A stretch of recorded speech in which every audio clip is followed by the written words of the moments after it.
Feeling frustrated and stuck in low elo? Well, trust me, we've honestly all been there, questioning every single match and just wondering how to break free from it all. The grind can be tough, but you're honestly not alone. We're all in there with you. Everyone starts where you are at today. Nobody is immune to low elo, myself included. I started out in Iron during the early days of Valorant, but over time, I was able to climb all the way up to high Immortal. Now, it took me a bit, but I made it. And today, I'm going to be sharing with you the 20 tips that I used to make it as easy as possible for you to make that climb too. So starting out with one thing that I believe is the easiest way to tell a player's skill, like literally instantly. You can tell if a player is good or not based off of this one thing. Just watch how a player handles a 1v1 or a 1v2 situation. Clutching is all about staying calm and making smart decisions when you're the last player alive. It's almost like a game of chess. There's a bit of mind games going on and, well, more importantly,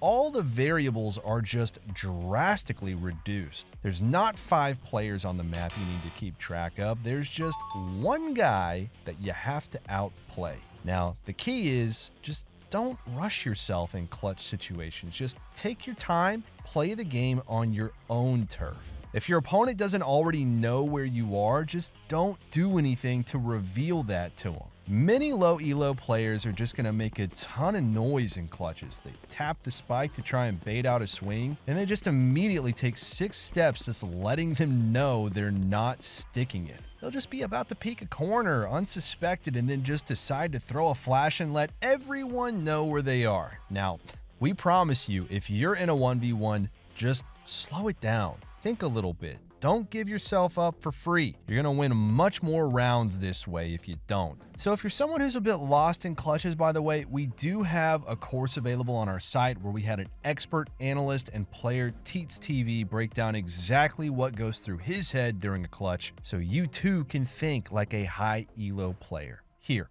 give this a listen. When you're playing in a 5v3, just double up with a teammate. Don't swing solo 1v1s. This was a prime example. Literally all my teammates took 1v1s and lost every single one of them. Every one of them. If I don't kill all 3 of these guys, we lose this round. And a round that was once a 5v3. We have tons of these rounds broken down on the site for you to check out, along with courses on how to master your aim and your movement so you can play exactly like him. Now, what's better is that our whole site is backed by a rank improvement guarantee. So if you don't climb when you're using our service, you don't pay. Now, we know this is a pretty crazy deal, but we do this because really our service does work. Now, along with all this, you also get direct access to our pros in the Discord server who are going to answer any of the questions that you ask. Check it out using the link below for a discount. Other than that, let's get to the next tip. Now, what we've got to talk about is something called slides. Well, no, not those ones. Now, in your matches, you're going to want to pay close attention to the minimap and teammates' callouts. A huge mistake many players make in low elo is just full rotating based off of literally any noise in the round. Now, this can be okay sometimes, but it does leave you incredibly open to lurks. Instead, this is where slides come in. Sliding allows you to support areas under pressure without giving up the rest of the map. Instead of abandoning the entire map to rotate, the way this works is that each player on your team slides over in their positions. So, if we hear noise A, the mid player will slide over towards A and the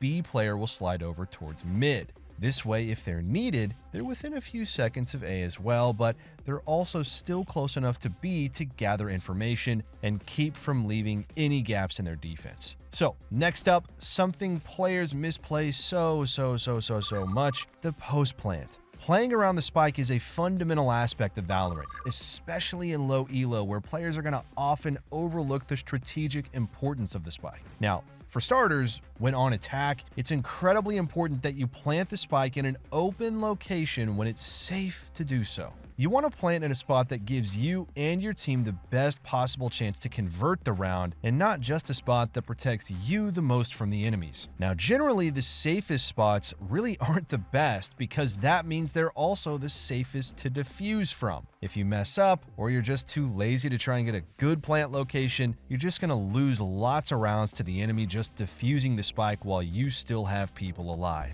And to add to that, once the spike's planted, don't just run away or hide. Set up crossfires and hold angles that make it difficult for the defenders to retake it. This way, you're forcing them to sacrifice resources to actually push onto site, rather than just letting them barrel on in and take it. This buys your team the precious seconds and increases the likelihood of you winning the round. Now, switching to defense here, if you're retaking, just make sure that you're actually giving yourself enough time to retake and defuse the spike. Many low elo players move so slowly they don't even have time to win the round, regardless of if they kill everyone or not. So moving on, something everyone messes up a ton has to do with just how you speak. Isn't that crazy? There's just a right and a wrong way to speak in a game. Effective communication can make a huge difference in your performance and just honestly help you climb out of low elo in Valorant. Now here's how you can become a communication pro. Effective communication really isn't just about shouting out enemy positions. It's about sharing useful, concise information that helps your team make better decisions. When calling out enemy positions, be specific. Instead of saying, there it be, give precise details like 2 enemies B main, Jet has an operator. This gives your team a clearer picture of the situation and it helps them respond appropriately. Timing your communication is also crucial. Don't flood the comms with just unnecessary chatter. Prioritize your callouts during crucial moments like mid-round rotations or when the spike is being planted. And for the love of all that is good and holy, just please talk to your teammates in clutch situations. If you're in a 2v2 and you're not talking to your teammate, your chances of losing that round just, oh my God, they skyrocket. This is prime time talking time. Positive communication can also boost your team's morale. Instead of getting frustrated and just blaming teammates for mistakes, recognize you're probably never going to see these guys again. Don't worry about fixing them. Just try your best to take it round by round and do what you can to win the game. Encourage your teammates, promote a positive atmosphere. And lastly, don't forget to listen to them. Effective communication is a two-way street. Pay attention to your teammates' callouts and then respond accordingly. Take accountability for your mistakes too, man. And if your teammate has a good strat, just listening to them can be a great way to build trust. By mastering the art of communication, you're going to find yourself winning more rounds and climbing out of those ranks faster. Next up, you got to start picking up on your opponent's habits. Recognizing and countering common strategies in Valorant can give you a significant edge over your opponents, especially in low elo where predictable plays, they're going to be a little bit more frequent. Here's how you can recognize and counter these strategies effectively. Now, in low elo, teams often rely on rushing a site as a group to overwhelm the defenders. If you know the attackers are going to be coming in, don't just stand there in their way. Honestly, just sometimes it's best to just let them come on in. Then, when they execute, chuck a molly to split their team up or throw a recon dart on the wall and it'll break them apart. Half their team's just going to be mollied off, and the other's going to be getting tagged by a recon dart for you to spam through smokes. Or maybe say, for example, you're on offense, and the enemy team is spread out just a little bit more. Try to pick out a particular player who has a weakness you can exploit. If their Jet likes to peek B main at the start of every round, just set up a strat and go and kill that dude right away. If you just let him get away with peeking every single round, you're going to give up a ton of free value. Humble him, and he'll be forced to just back up or continue to give up the free kills. By recognizing and countering different habits you see in your opponents, you're going to be able to outsmart them and secure more wins. Now for something a little bit more controversial. Baiting.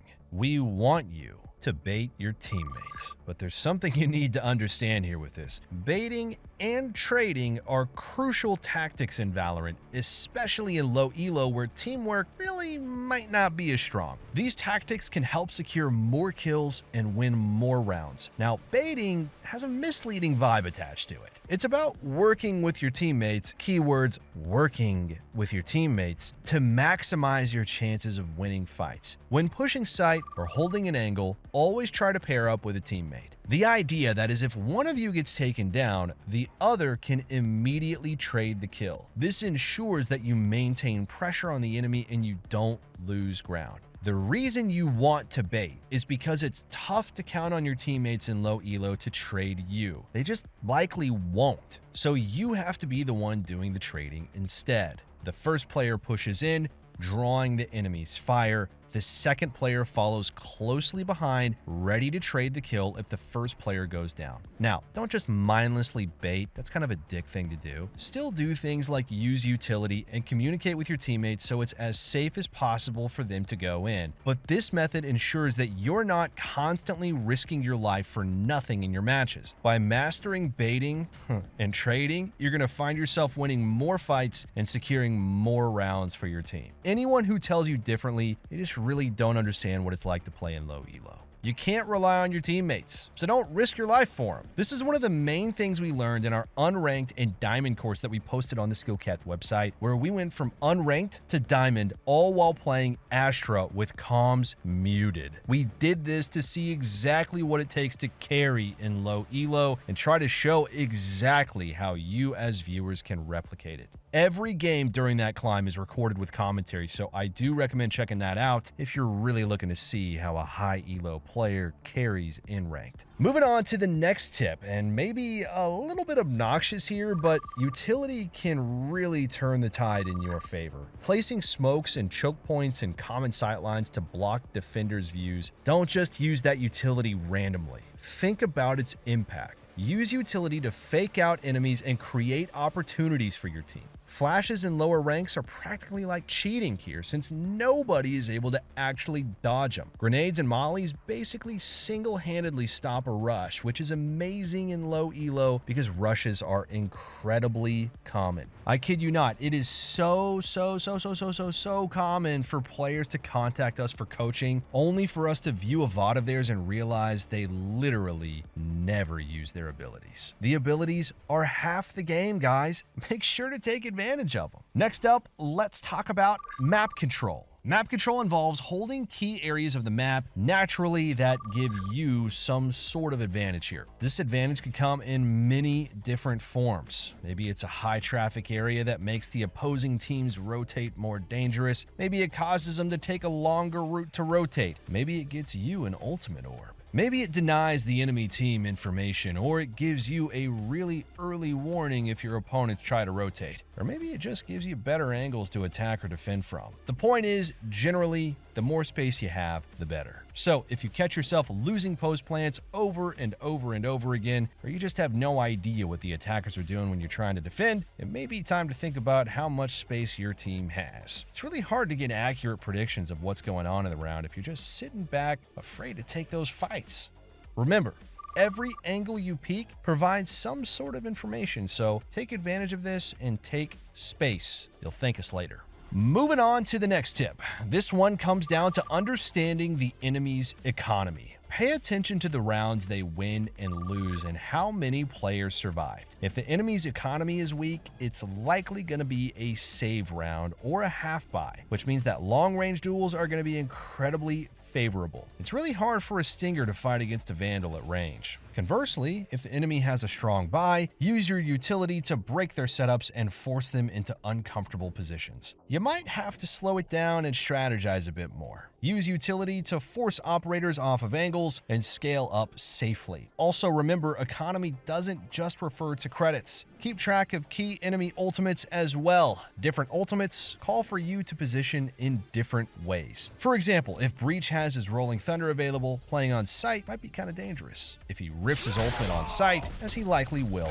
you're going to be a sitting duck. Instead, position off-site and maybe even consider coming in for a flood or a retake. Coordinate with your team to save utility to counter these ultimates. Communicate constantly with your teammates about the enemy's economy and plan your strategy around it. Now, the thing that separates good players from the great is that the great players are always thinking about what their opponents might do based off of their resources available and how to counteract that. So, stay on your toes. Now, something that's just as important is learning how to master aggression, especially in low elo, where unpredictability can honestly catch opponents off guard and secure the crucial rounds, and making decisions fast can be incredibly good. Here's how you can effectively time your aggression to gain an advantage. Early on in the round, especially on defense, making plays as a team can be very, very strong. There's something in the game that players refer to as neutral space. That is basically just the open space between the spawn barriers. This is neutral. Nobody occupies it at the start of the rounds. But weirdly enough, oftentimes the defenders treat neutral space as if it's just granted to them.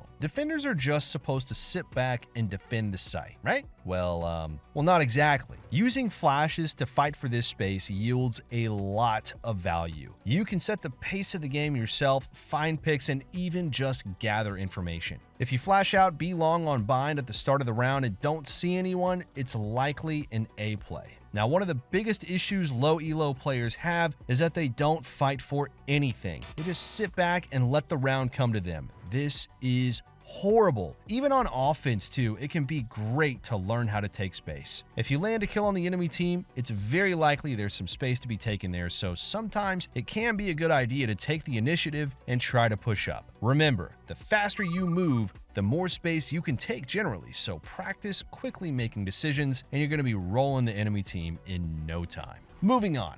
Let's talk about off-meta picks. The meta in Valorant exists for a reason, sure. And in high elo, it definitely can be good to play meta agents, but in low elo, it really doesn't matter that much. In fact, we go as far to say that off-meta picks are even better in low elo because they're less common. Take Phoenix, for example. Definitely not the most meta agent, but his flashes, God, they're fantastic. You basically can flash and get a free kill every single round if you have decent aim with it. And then beyond that, how can you ever compete with a free life? His ultimate's only 6 ult orbs, and that's absolutely absurd. Even agents like Deadlock, Brimstone, and Breach can see great value in the right hands. Don't shy away from a pick just because they're not meta. You can top frag on any agent. So sound cues provide crucial information in Valorant and can significantly improve your gameplay, especially in low elo where players often overlook the importance of audio. Here's how you can leverage sound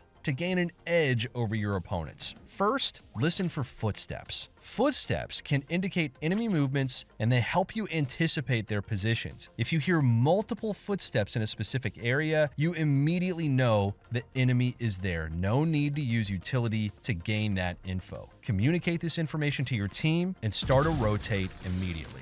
Another nice thing to know is that footsteps make different sounds depending on what area of the map that you're in. So if you're in B long on bind, it's going to sound like sand. But if you're in garden, it's going to sound like wood. This is done intentionally by the devs to make it easy for you to pinpoint your opponent's exact location, and the best players, they're always paying attention to these little things. What you can also do is use that sound against your enemies. Baiting sound can be an effective strategy. Now, if you want to lure the enemy into a trap, make some noise by firing your weapon or using abilities in one area, then just quickly reposition. Everyone's going to hear you making noise being all like, oh, we got to kill that guy, only to fall right into your trap. So, moving on. Unconventional strategies can sometimes work really well to cheese a round or two. Now, if you're ever struggling in a game, just try to throw out just a wild idea to your team. You'd be surprised how often these really do work. For example, one of my favorite calls on split as an attacker is to go A main and rush up ramps as 5 players. This makes a ton of noise A, pull and rotates, but instead, what we're going to do is run the Vince player over, oftentimes using stingers or shotguns, and then book it over towards B through mid. This sort of play really catches people off guard because they think it's an A play, and I mean, we got 5 people running it down, but instead, we just immediately pivot to A. It also works well because it targets a specific player. We're looking to kill the guy rotating from Vince and then take their gun. And while it is a quirky strat, it does work a high percentage of the time, and these strats exist on nearly every map. So, if you're ever losing, try thinking of something fun that your team can do to mix up the game, and you're going to leave your opponents literally completely stunned. Next up, we've got to talk about something. Really, this is super important. Positioning and movement are crucial aspects of Valorant that can greatly influence your success, especially in low elo where players often overlook these fundamentals. Here's how you can improve your positioning and your movement to gain an advantage in your matches. Good positioning involves finding spots where you can hold angles effectively while minimizing your exposure to multiple enemies. Generally, you want to position yourself in a way that allows you to cover important areas while having an escape route if things go wrong. Elevated positions can also provide a significant advantage by making it much harder for your opponents to hit you. Change your position frequently to avoid being predictable. If you've been holding the same angle for multiple rounds, enemies are going to start pre-aiming that spot. This is what will result in you feeling like you're getting one-tapped literally all the time. You're getting one-tapped because you're playing incredibly predictable positions. Mixing up where you play can keep the enemy guessing and reduce the chances of being pre-fired. Another thing to keep in mind, of course, is your movement. Proper movement can make a big difference in how you engage in fights and avoid enemy fire. One essential technique is counter-strafing, which involves tapping the opposite movement key just before you stop to shoot. This allows you to quickly become accurate while moving, making it harder for enemies to hit you. Now, we've got a whole course on movement. It's honestly one of the toughest things for newer players to master in the game, so don't feel bad if you really don't get it right away. But honestly, if you're looking for a shortcut to mastering those mechanics, definitely recommend checking out our Move Like a God course over at the SkillCapped website. Lastly, consider using off angles when it's important to do so. An off angle is a position that's slightly different from the usual spots where enemies expect you to be. This unconventional spot can catch enemies off guard and give you a major advantage in the duel. We've made full videos on this topic before though, so we're really not going to dwell on it too much here. So here's one that a ton of people overlook.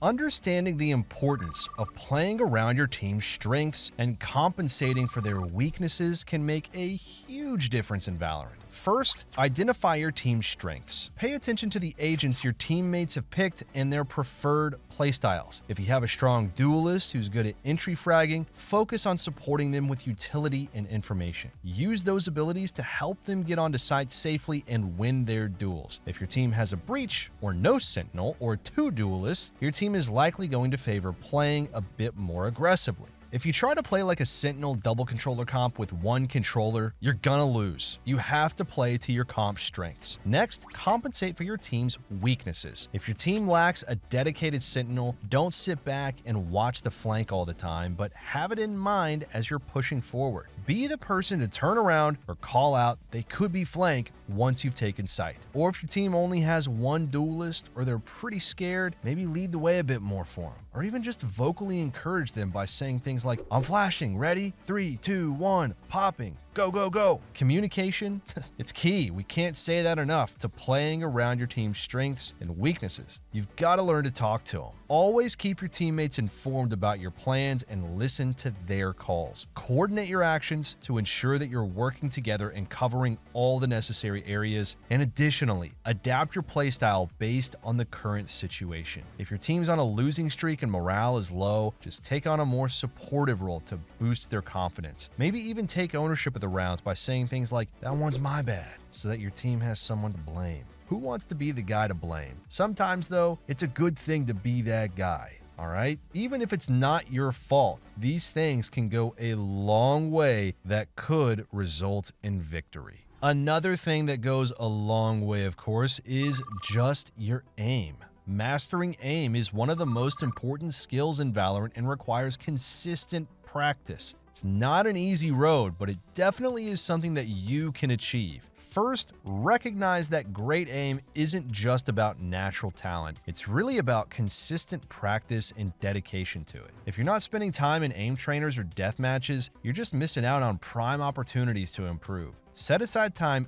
each day, every day, to work on that aim. Aim trainers like AimLab or Kovacs can be incredibly useful for this. Focus on drills that improve your tracking, your flicking, and your precision. And don't shy away from gunfights, even if you lose them initially. Every encounter is a learning experience. Analyze what went wrong and how you can improve. Did you miss because of poor crosshair placement, bad movement, or panic shooting? Or did you even just miss because it was a bad duel? If you see 5 enemies on your screen when you die, it's likely it's the latter. It's up to you to identify the issue and work on it. Warming up before games is crucial. This helps get your reflexes and your muscle memory ready for the intensity of competitive matches. If you just roll right into a game, you're going to likely take a bit to get going, resulting in many lost rounds for just honestly being lazy. Remember, it's not just about playing the game, it's about actively working on improving your skills. Put in the time, embrace the challenge, and watch as your aim transforms from week to week. If you're new to FPS though, this might not be enough for you to go off of, and that's why we offer our hour-long Aim God Masterclass over at SkillCapped that breaks down literally everything you need to know about aiming.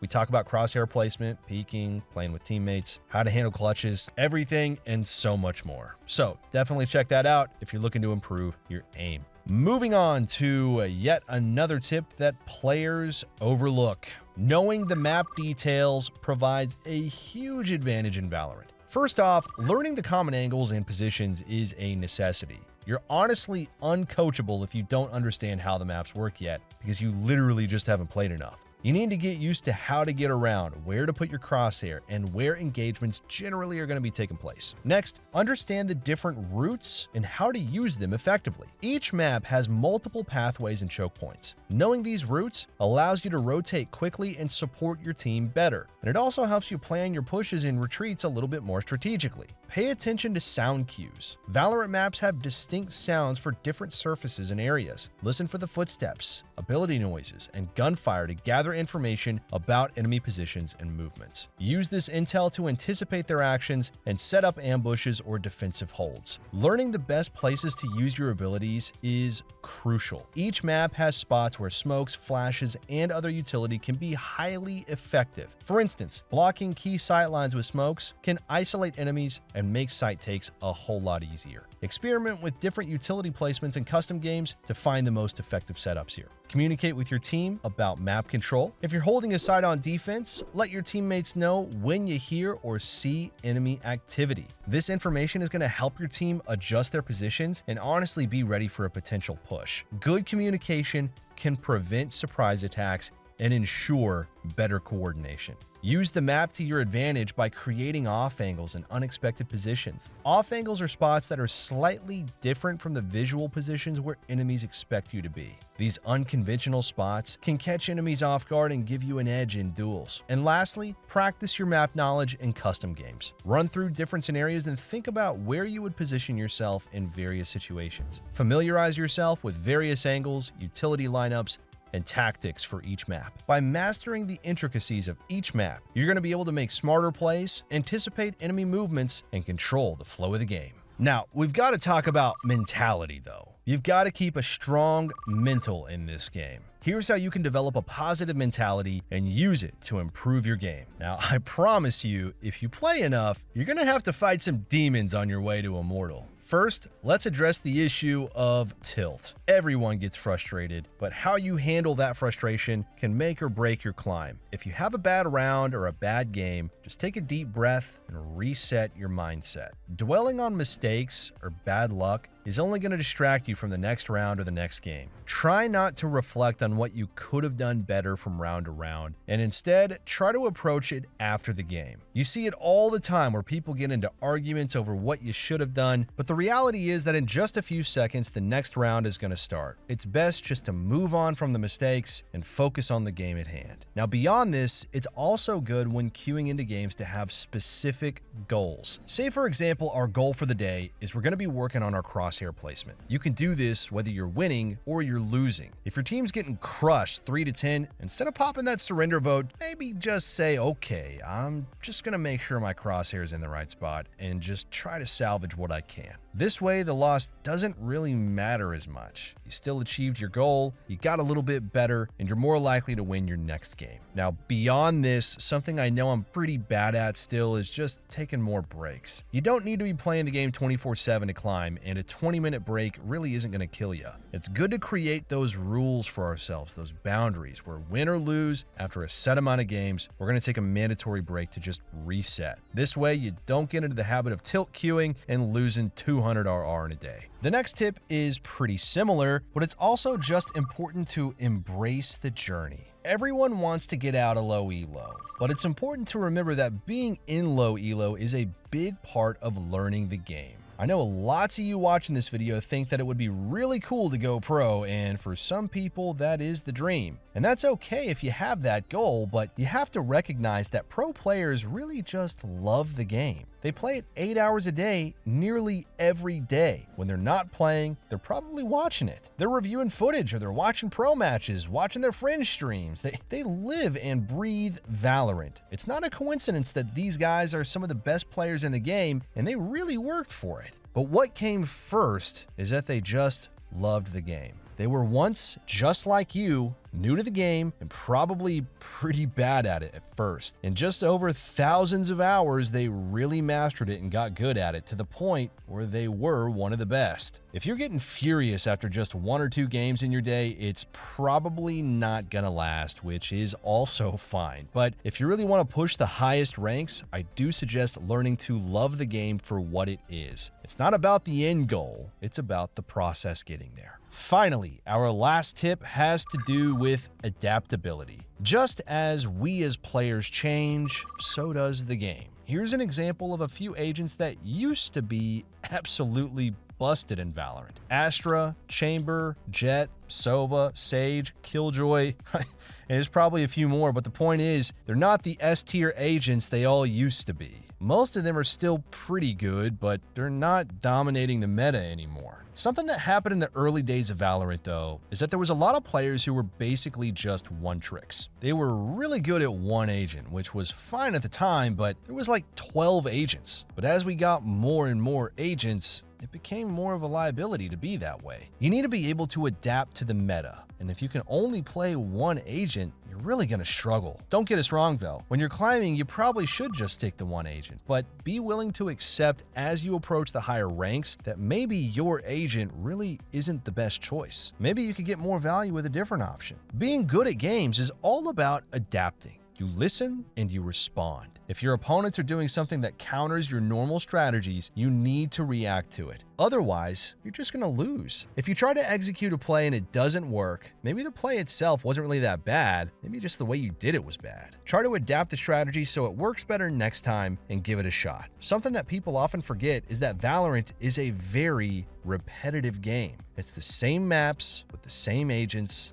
the same abilities. It's more about perfecting your play than it is about constantly innovating. You do something, you figure out why it didn't work, and you fix it. Then you do it again, and eventually you get to a place where your gameplay is really optimized. That's what playing good Valorant is all about. All right, though, guys, before we wrap this up, let's tell you a little bit more about SkillCapped. So we offer a 5-division rank up guarantee, and we think that's a pretty crazy thing to offer. It's kind of like a gym membership guaranteeing you that you're gonna get ripped. Your local gym would probably go bust if they offered you that. But not us, because we've offered this for years because our service really does work. It works so well, in fact, that we're able to produce by far the largest catalog of premium Valorant guides on the internet. We add new courses every month with over 1,000 guides curated into over 50 courses. No one can compare. We also have a direct line of communication with subscribers in our Discord so that you can get connected immediately to some of the best players in the game who will respond to every question you ask. Sign up today for as little as $6.99 a month if you're serious about improving your game. So that's going to be all for this one today, everyone. Thank you so much for watching, and we'll catch you in the next one.